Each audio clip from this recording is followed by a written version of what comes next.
জামাতের যে মতি গতি, এটা আমরা বুঝতে পারছি না। স্বয়ং প্রধানমন্ত্রী তাদেরকে গুপ্ত শক্তি হিসেবে নানা রকম, যাকে বলা হয় টিটকারি এবং নানা রকম বাক্যবান্তি নিয়ে ছুড়ে দিচ্ছেন। আবার তারা যে কোনো কাজ করতে পারে, তাদের পক্ষে যে কোনো কর্ম করা সম্ভব। ইতিমধ্যে বাংলাদেশে এরকম একটা পরিবেশ পরিস্থিতি, এরকম একটা ভাবমূর্তি তৈরি হয়ে গেছে। এটা যেভাবে সত্য, আবার একই সঙ্গে বিএনপির ভেতরে এবং বাইরে একটা বিশাল শ্রেণী রয়েছে যাদের বিশ্বাস যে জামাত আসলে কিছুই করতে পারে না।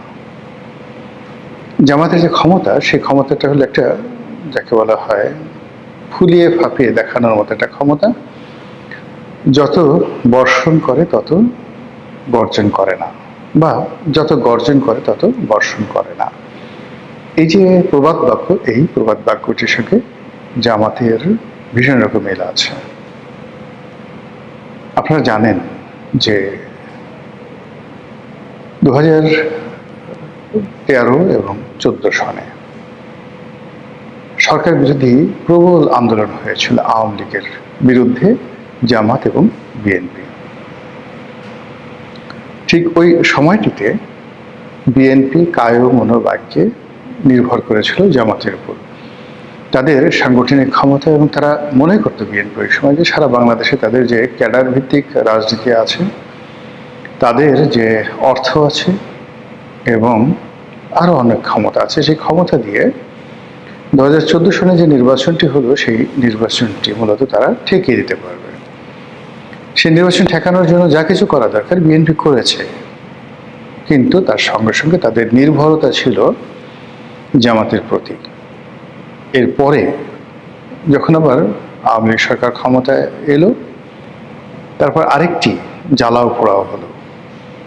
সেই জ্বালাও পোড়াও আন্দোলনের নেতৃত্বে ছিল মূলত জামাত। বেগম জিয়া তখন জীবিত এবং তিনি সর্বান্তকরণে বিশ্বাস করতেন যে জামাত কিছু একটা করতে পারবে এবং তাদের সেই ক্ষমতা আছে। আপনারা জানেন যে দীর্ঘদিন ধরে অবরোধ চলছিল। সেই অবরোধের পর্যায়ে সারা বাংলাদেশে কি না হয়েছে, এবং আওয়ামী লীগ অত্যন্ত স্মার্টলি সে বিষয়গুলো হ্যান্ডেল করে পরিস্থিতি স্বাভাবিক করার চেষ্টা করেছিল, এবং একই সঙ্গে জামাতকে আর বাড়তে দেয়নি। ফলে 2016, 17, 18 এই 3টি বছর জামাতের জীবনে সরকারের পক্ষ থেকে রীতিমতো একটি, যাকে বলা হয় সুনামি নেমে এসেছিল। একে তো যুদ্ধাপরাধের বিচার নামে জামাতের যারা কর্তা ব্যক্তি তাদেরকে ফাঁসিতে চড়ানো হয়েছিল। অন্যদিকে যারা জামাতের ফাইন্যান্সার ছিলেন, ডোনার ছিলেন, সেটা মধ্যম স্তরের বা প্রান্তিক স্তরের দোকানদার থেকে শুরু করে একেবারে সর্বোচ্চ পর্যায়ে যারা ইন্ডাস্ট্রিয়ালিস্ট, সবাইকে সরকার টার্গেট করে। তাদের ব্যাংক, বিমা, দোকান পাট, তারপর অফিস, আদালত, সব জায়গাতে সরকার হানা দেয়। ফলে পুরানা পল্টন, মগবাজার, পুরনো ঢাকা, গুলিস্তান, এ সমস্ত এলাকাতে যে সকল মার্কেট আছে, সেখানে জামাতের অনেক ব্যবসায়ী ছিল, ছোট ব্যবসায়ী, সমবায়ের ভিত্তিতে ব্যবসা প্রতিষ্ঠান পরিচালনা করা সহ আরও অনেক কিছু। সরকারি নজরদারি, সরকারি হামলা, সরকারি মামলার কারণে তাদের সকল ব্যবসা প্রতিষ্ঠান, এমনকি ছোট একটা জুতার দোকান কোনো জামাতের মালিক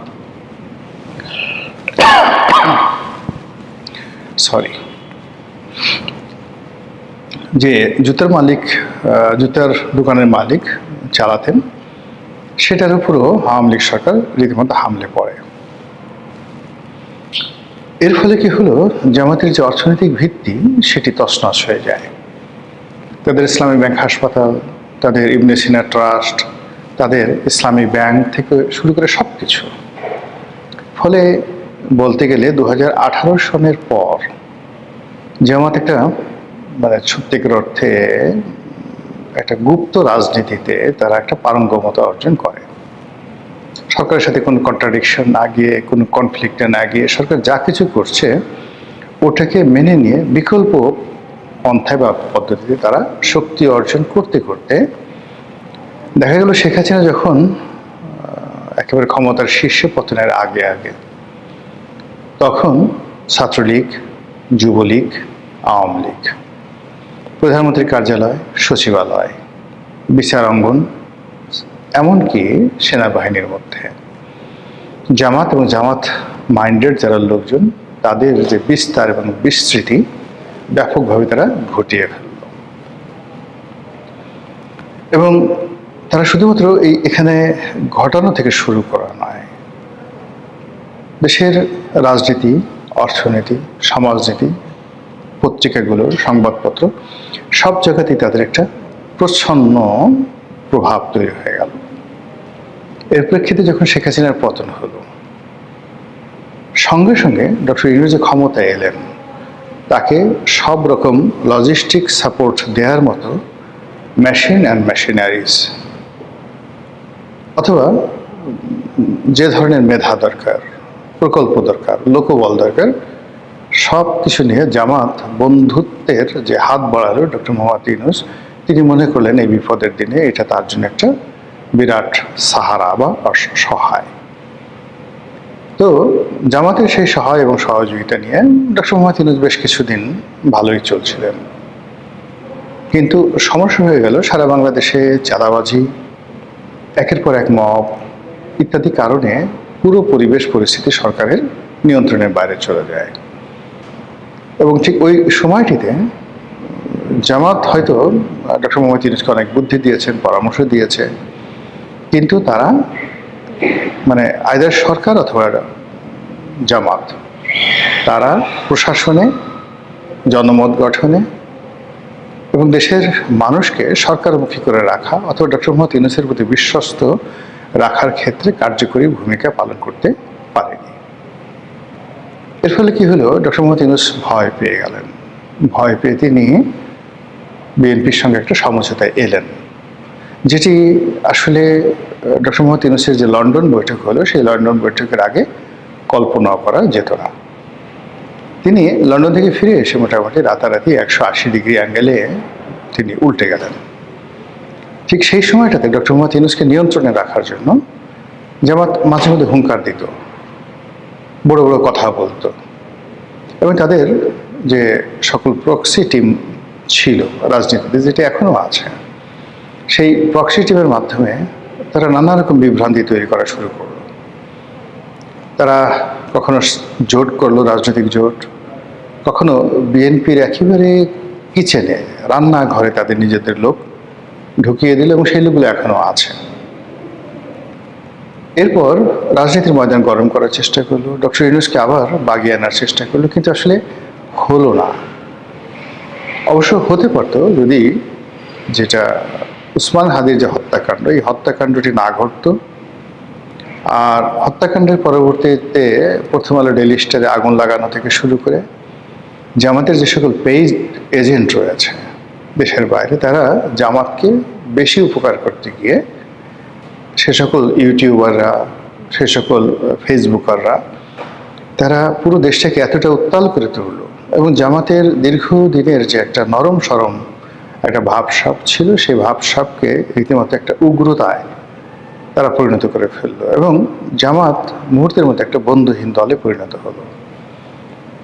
ঠিক সেই অবস্থাতে যখন বিএনপি ক্ষমতায় এলো বা বিএনপি নির্বাচনে আসার ঘোষণা দিল, নির্বাচনের আসলে রেজাল্টের আগের দিন পর্যন্ত জামাত এবং তাদের যারা লোকজন আছে তারা কিন্তু একটা ভাইব তৈরি করে রাখতে পেরেছিল। কিন্তু নির্বাচনের ফলাফল যথেষ্ট ভালো হয়েছে আমার দৃষ্টিতে, জামাতের এবং জোটের। কিন্তু যে কৌশল তারা অবলম্বন করতে চেয়েছিল, সেই কৌশলটা আসলে হয়নি। যেভাবে চরমোনাই এবং ইসলামিক দলগুলোকে নিয়ে তারা একটা ঐক্য করার চেষ্টা করেছিল, আর যেভাবে এনসিপি বিএনপির সঙ্গে ঐক্য করার চেষ্টা করেছিল, ওভাবে যদি হতো তাহলে সেক্ষেত্রে জামাতের যাকে বলা হয় যে ফলাফল, সেটা একটা অন্যরকম ফলাফল হতে পারত। 2 নম্বর হলো যে জামাত যে এখন বিরোধী দলে আছে, সেই বিরোধী দলটাও যদি তারা বিরোধী দলে আসতো চরমোনাইয়ের সঙ্গে, সেটা অনেক শক্তিশালী হতো। আবার অন্যদিকে যদি এনসিপির যারা লোকজন রয়েছে তারা বিএনপির সঙ্গে থাকতো, তাহলে এই যে বৃহৎ যে শক্তিটি, এই বৃহৎ শক্তিটি বিএনপির মধ্যে বিলীন হয়ে যেত। কিন্তু এখন যেটা হলো যে এনসিপিকে তারা নিজেদের মতো নিয়ে নিয়েছে। এক্ষেত্রে এনসিপির তো আসলে আলাদা কোনো সত্তা বা আলাদা কোনো শক্তি নেই, কিন্তু তাদেরকে বাঁচিয়ে রাখতে হচ্ছে, তাদেরকে প্রমোট করতে হচ্ছে একটা বিকল্প শক্তি হিসেবে। এতে করে জামাতের যে শক্তি সেটা কমে যাচ্ছে, এনসিপির শক্তি ক্রমশ বেড়ে যাচ্ছে এবং এনসিপিকে সরকারের যারা লোকজন তারা আবার বিভিন্নভাবে টানাটানি করার চেষ্টা করে জামাতকে দুর্বল করার চেষ্টা করছে। তা এরই মধ্যে সুদূর দিল্লি থেকে শেখ হাসিনা বারবার কলকাঠি নেওয়ার চেষ্টা করছে, আর জামাত বারবার বিএনপিকে ভয় দেখাচ্ছে যে বেশি বাড়াবাড়ি করবেন না, তাহলে শেখ হাসিনা ঢুকে পড়বে, ভারত আওয়ামী লীগে ঢুকিয়ে পড়বে, আমাদের সঙ্গে সমঝোতা করে থাকুন। আবার বিএনপিও যে কাজটি করছে সেটা হলো যে জামাতকে বলছে আপনারা শান্ত থাকুন, যা পেয়েছেন তাই নিয়ে সন্তুষ্ট থাকুন এবং আমাদের সঙ্গে বাড়াবাড়ি করবেন না। যদি বাড়াবাড়ি করেন তাহলে আমরা শেখ হাসিনাকে আবার বাংলাদেশে পুনর্বাসিত করব, রাজনীতিতে তাদেরকে পুনর্বাসিত করব, এভাবে বলেনি, মানে message is going in that way. আচ্ছা, তো এভাবে যখন চলছে, সরকারের মাত্র 1.5 মাস বয়স, এই 1.5 মাসের মধ্যে অনেকগুলো ঘটনা ঘটে গেছে। জামাত কিন্তু কোনো ঘটনাটাই সেই ধামাচাপা দেয়নি, তারা প্রতিটি ঘটনায় রেসপন্ড করেছে এবং এই রেসপন্ডের মধ্যে সবচেয়ে আশ্চর্য ব্যাপার হলো তারা যখন যেভাবে প্রয়োজন সেভাবে হুমকি দিয়েছে, জোরে কথা বলেছে, রাজপথ গরম করার চেষ্টা করেছে, আন্দোলন করার চেষ্টা করেছে এবং আন্দোলন করে সারা বাংলাদেশ মানে যাকে বলে উল্টে দেওয়ার মতো শক্তিমত্তা প্রদর্শন করার চেষ্টা করেছে। জামাত এবং এনসিপির যারা লোকজন তারা সরকারকে বারবার বোঝানোর চেষ্টা করছে যে শেখ হাসিনার মতো একটা শক্তিশালী সরকারকে তারা ক্ষমতার থেকে তাড়িয়ে দিয়েছে। কাজী সে তুলনায় বিএনপির কোনো দলই নয়, বিএনপির যে সরকার সেটা কোনো সরকারই নয়। কাজী তারা অতীতের যে কোনো সময় সে শক্তিশালী এবং তারা যে কোনো সময় এই সরকারকে ফেলে দিতে পারে।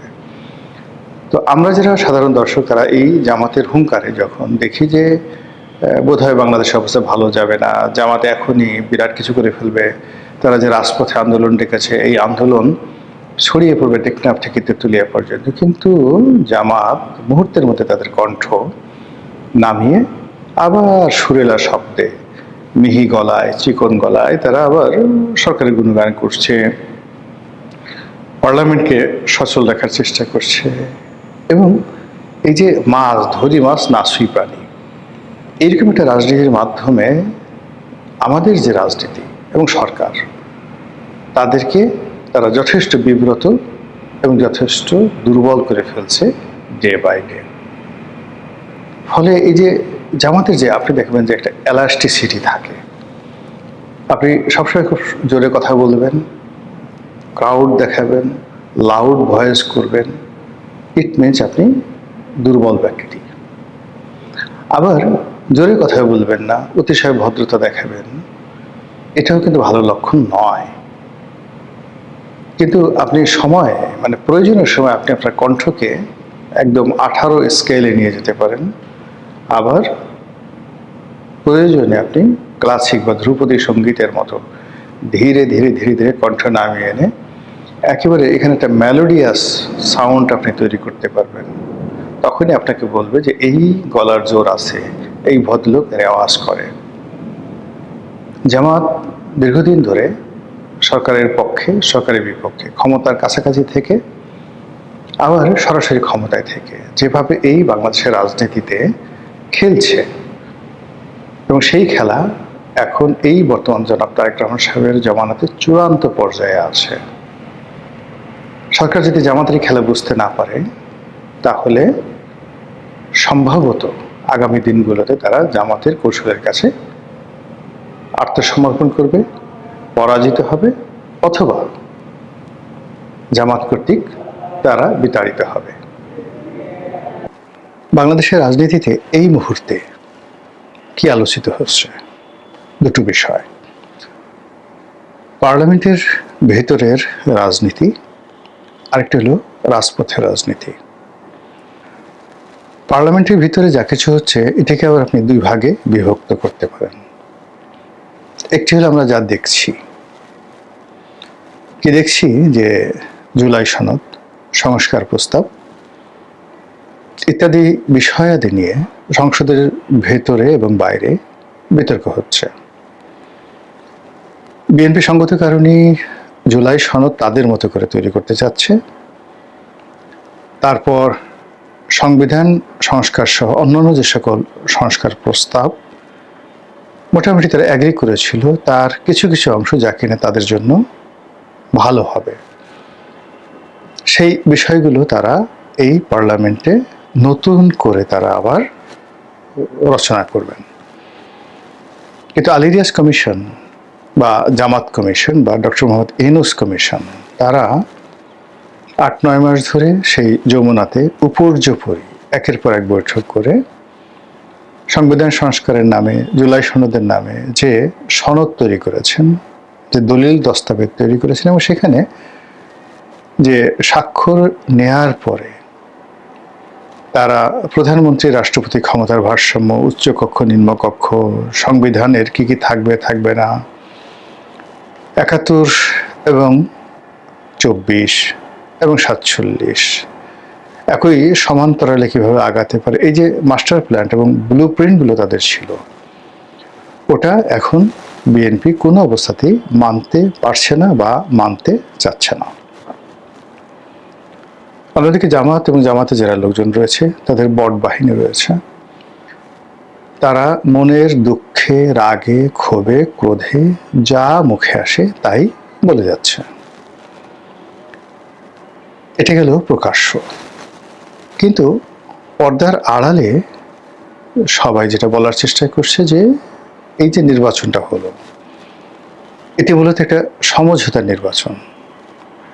ডক্টর মোহাম্মদ ইউনূস, সেনাবাহিনী, ভারত, চায়না, আমেরিকা, তারপর বিএনপি, জামাত, অন্যান্য যে সকল রাজনৈতিক দল ছিল এক্সেপ্ট আওয়ামী লীগ, তো সবাই মিলে একটা সমঝোতা করে সুন্দর একটা নির্বাচন জাতিকে উপহার দিয়েছে। কিন্তু সমঝোতা যেভাবে হয়েছিল ফলাফল আসলে সেভাবে হয়নি। ফলে একমাত্র বিএনপি ছাড়া এই মুহূর্তে আর কোনো পক্ষই হ্যাপি না। কোনো পক্ষ, আমি শুধুমাত্র বললাম যে কেবলমাত্র বিএনপি ছাড়া আর কোনো পক্ষ রাষ্ট্রের এবং দেশের রাজনীতির কেউ হ্যাপি না। আবার অন্যদিকে বিএনপি ক্ষমতায় আসছে কিন্তু সে স্বস্তি পাচ্ছে না, নানা রকম ভয়, আতঙ্ক এ সকল তাকে তাড়া করছে। তার সঙ্গে সঙ্গে আবার কতগুলো দেশি এবং আন্তর্জাতিক সমস্যা, যেমন ইরান যুদ্ধ, সেই যুদ্ধের প্রেক্ষিতে বাংলাদেশে তেলের সমস্যা, তারপরে বাংলাদেশের অর্থনৈতিক সমস্যা, সব মিলিয়ে সরকারকে ভীষণ রকম ব্যস্ত রাখছে। এর মধ্যে সামনে বাজেট, জুন মাসে বাজেটের জন্য ব্যাপক প্রস্তুতি নিতে হচ্ছে, কিন্তু এখনো পর্যন্ত সরকারের যে আয়ের যে খাতগুলো, সেটি কোনো অবস্থাতেই নিশ্চিত করা যাচ্ছে না, আর ব্যয়ের খাতগুলো ক্রমশ বেড়েই চলেছে। পরিস্থিতি যখন এরকম হয় তখন পানি ঘোলা হয়ে যায়, রাজনীতির ময়দান কুয়াশাচ্ছন্ন হয়ে যায়, আর এই অবস্থাতে বিভিন্ন পক্ষ রাজনীতির ময়দানে ঢুকে পড়ে। আমাদের এই রাজনীতির ময়দানে যে শূন্যতা রয়েছে, যে কুয়াশা রয়েছে, সেই কুয়াশা দিয়ে, শূন্যতা দিয়ে যদি কেউ রাজনীতিতে ঢুকে পড়ে এই মুহূর্তে, তাহলে আওয়ামী লীগ ছাড়া আর কে ঢুকবে? কেউ ঢুকবে না।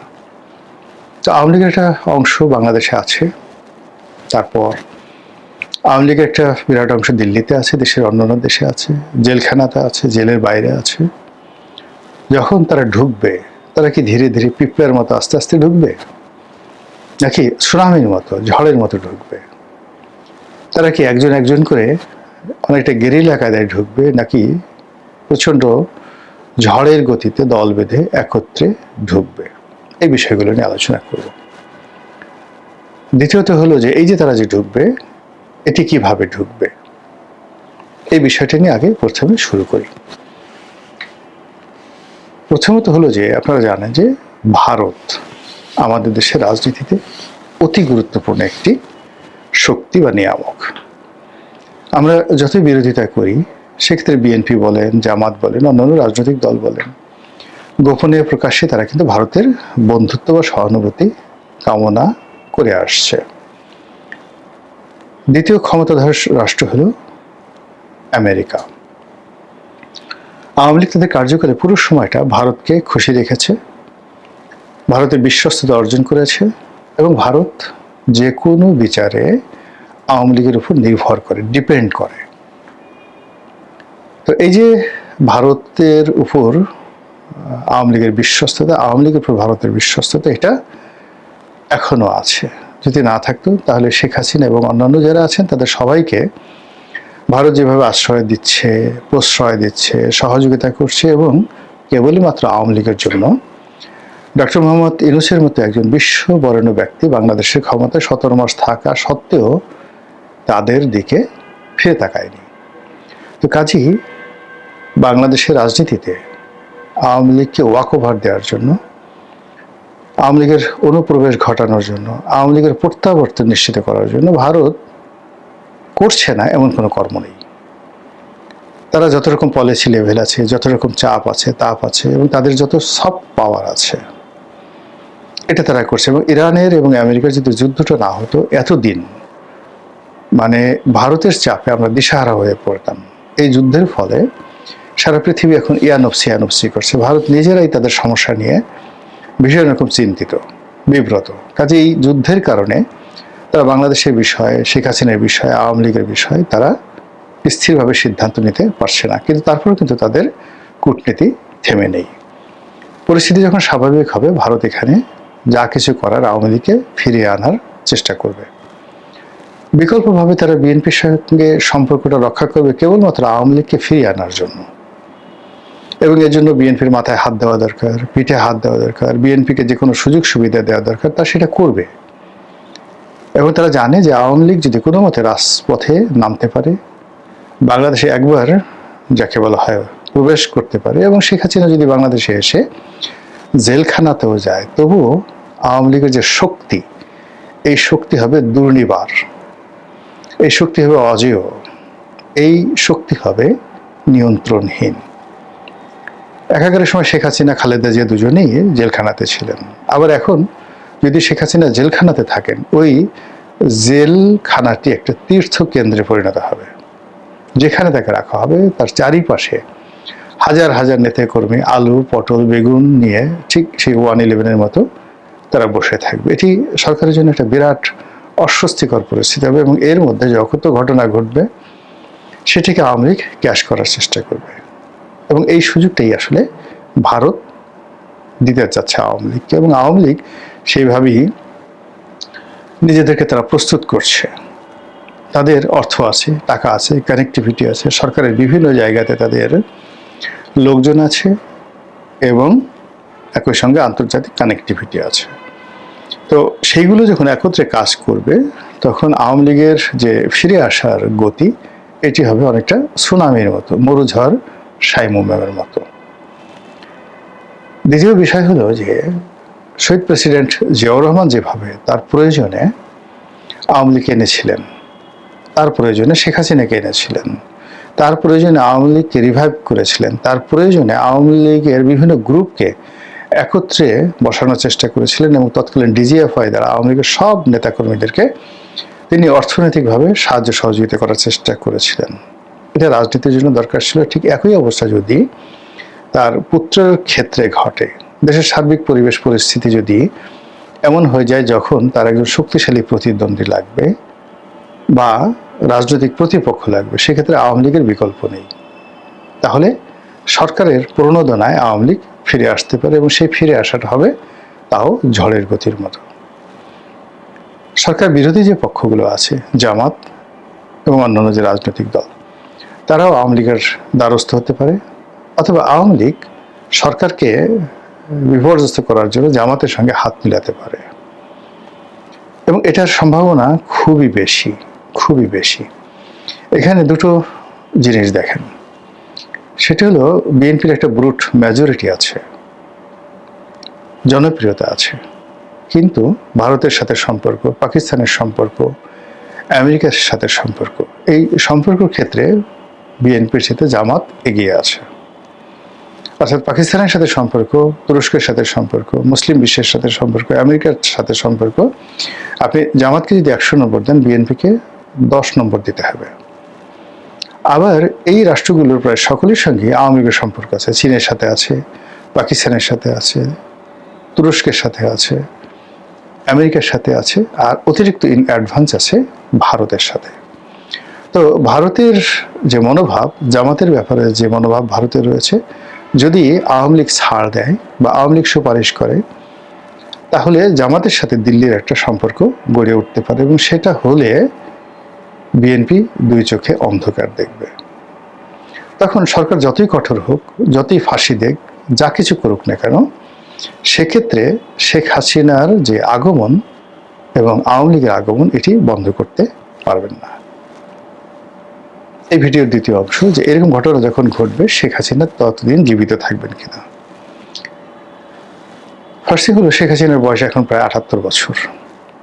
ডক্টর মোহাম্মদ ইউনূস তার 10 বছরের বড়, সারা দুনিয়া ঘুরে বেড়াচ্ছে টন টন, এবং কথাবার্তা বলতেছে, তাতে মনে হয় যে সে 100 বছরের আগে সে একটু বসবে না, সারা দুনিয়া চষে বেড়াচ্ছে। তো শেখ হাসিনার যে শরীর স্বাস্থ্য, এটা ডক্টর মোহাম্মদ ইউনূসের চাইতে সুস্থ।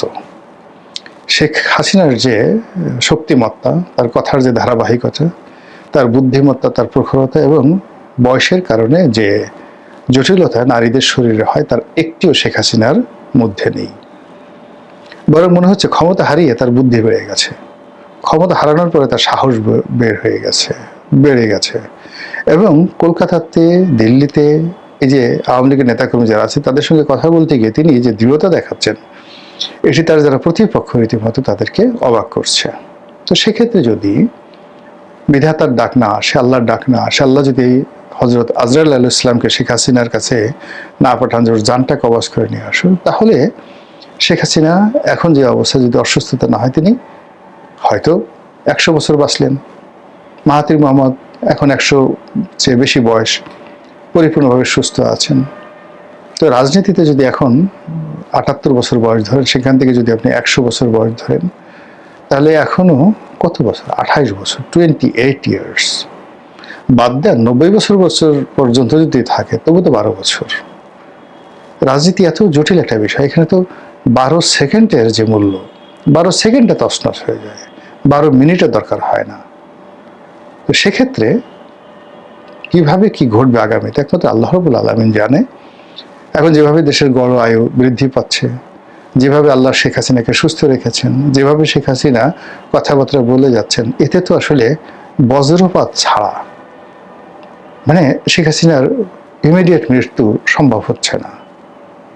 তো যার জন্য শেখ হাসিনার যারা প্রতিপক্ষ, তার ব্যাপারে যাদের আতঙ্ক রয়েছে, সে আতঙ্ক মনে হচ্ছে খুব সহসা কাটবে বলে আমি মনে করছি না।